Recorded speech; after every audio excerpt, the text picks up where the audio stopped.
Coffee with the Mighty Miracleman time.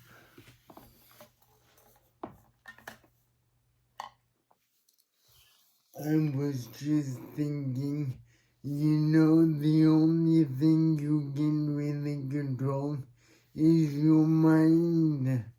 You can't control whether or not you have a heart attack.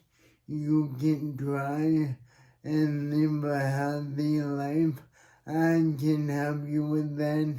The Mighty Miracleman Company is expert in helping people take back their life, but it could still happen. And the only thing you really control is your thoughts. So, as it says in the Bible, take captive every thought for Christ and live longer, feel better, and add life to your